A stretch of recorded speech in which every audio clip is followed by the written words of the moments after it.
नमस्ते, जय हिंद दोस्तों। आज मैं आपको एक ऐसी कहानी सुनाने जा रही हूँ जो आपको झकझोर देगी। एक ऐसा रिश्ता जिसे खून से नहीं पर दिल से जोड़ा था, लेकिन उसी दिल ने एक दिन खून कर दिया। पूरी कहानी जानने से पहले चैनल को सब्सक्राइब कर लें। पंजाब के एक शांत और मिडिल क्लास फैमिली में रहने वाले महेश और पायल की ज़िंदगी उनके बेटे राघव और अनाथालय से गोद लिया बेटे रवि के इर्द गिर्द घूमती थी। किसी ने कभी नहीं सोचा था कि जिस बच्चे को उन्होंने अनाथालय से गोद लिया वही एक दिन उनके खून की जान ले लेगा। महेश और पायल की शादी को 10 साल हो गए थे, लेकिन संतान सुख नहीं था। डॉक्टरों ने कहा कि पायल कभी माँ नहीं बन सकती। ये सुनकर दोनों टूट गए। तभी किसी ने उन्हें अनाथालय से बच्चा गोद लेने की सलाह दी। वहीं उन्होंने मुलाकात हुई एक 2 साल के मासूम रवि से। वो चुप था, डरपोक, लेकिन उसकी आंखों में एक अजीब सी गहराई थी। पायल को रवि पहली ही नज़र में अपना लगने लगा। महेश ने भी हामी भर दी। रवि को घर ले आए। सब कुछ नया था, पर प्यार में कोई कमी नहीं रखी गई। रवि को अच्छे स्कूल में दाखिला दिलवाया। खिलौनों से उसका कमरा भर गया। साल भर बाद एक चमत्कार हुआ। पायल गर्भवती हुई। डॉक्टर ने इसे चमत्कार कहा। 9 महीने बाद राघव का जन्म हुआ। राघव और रवि का रिश्ता शुरुआत में अच्छा था। रवि 4 साल बड़ा था और अपने छोटे भाई के को कंधे पर बिठाकर घूमता था। लेकिन जैसे जैसे दोनों बड़े होने लगे, फ़र्क दिखने लगा। रवि पढ़ाई में औसत था, जबकि राघव होशियार, सुंदर और सबका चहेता था। मोहल्ले में हर कोई राघव का तारीफ करता, कितना होशियार बच्चा है, पायल महेश का असली बेटा है। ये बातें रवि तक पहुंचती। धीरे धीरे रवि के अंदर ईर्ष्या ने घर बना लिया। पायल अपने दोनों बेटों को एक समान प्यार देती, लेकिन समाज नहीं। मोहल्ले के लोग रवि को गोद लिया हुआ बेटा कहकर बुलाते। स्कूल में भी कुछ बच्चे रवि को ताना मारते, तू तो असली बेटा नहीं है।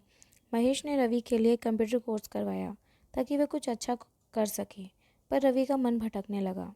वह गलत संगत में पड़ गया। नशे की लत, झूठ बोलना, पैसे चुराना। पायल कई बार उसे समझाती, बेटा हम सब तुझसे प्यार करते हैं, तू क्यों ऐसा कर रहा है। पर रवि के दिल में सिर्फ एक बात थी, सब राघव को ज़्यादा प्यार करते हैं, मैं सिर्फ गोद लिया गया हूँ। राघव अब कॉलेज में टॉप कर रहा था। अब राघव को अच्छी अच्छी कंपनी के ऑफ़र आ रहे थे। घर में सभी खुश थे। महेश ने उसके लिए बाइक खरीदी। पायल ने मिठाई बांटी। रवि उस रात देर से घर लौटा, नशे में।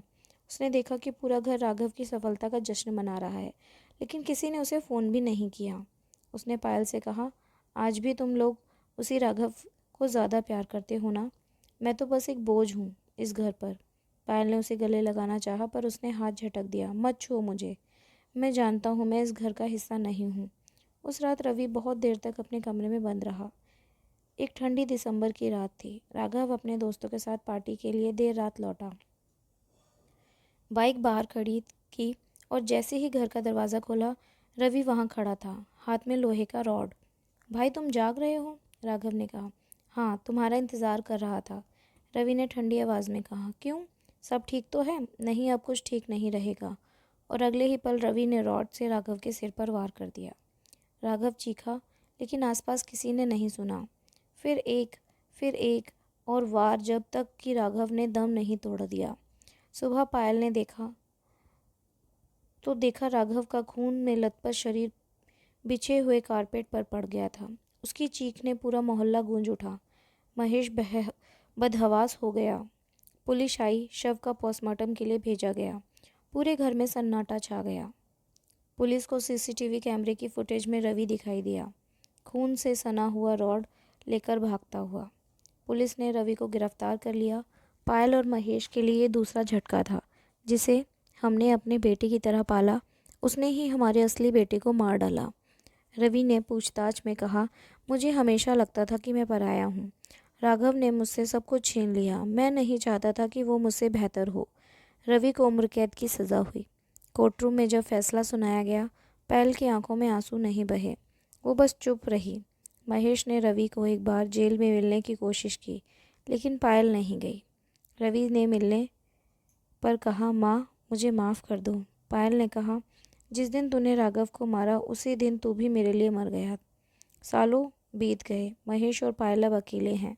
घर का वो कमरा जिसमें राघव रहा करता था, जैसा का तैसा है। पायल हर रोज़ वहाँ दीप जलाती है और लोग कहते हैं वक्त सब ठीक कर देता है, लेकिन कुछ जख्म ऐसे होते हैं जो कभी नहीं भरते।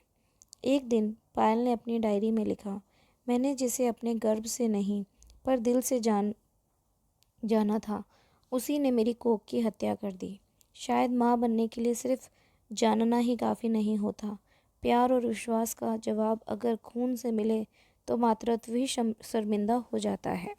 दोस्तों, ये कहानी आपको कैसी लगी हमें कमेंट करके ज़रूर बताएं और हमारे इस चैनल को सब्सक्राइब ज़रूर करें और इस कहानी को अपने दोस्तों के साथ शेयर ज़रूर करें। धन्यवाद।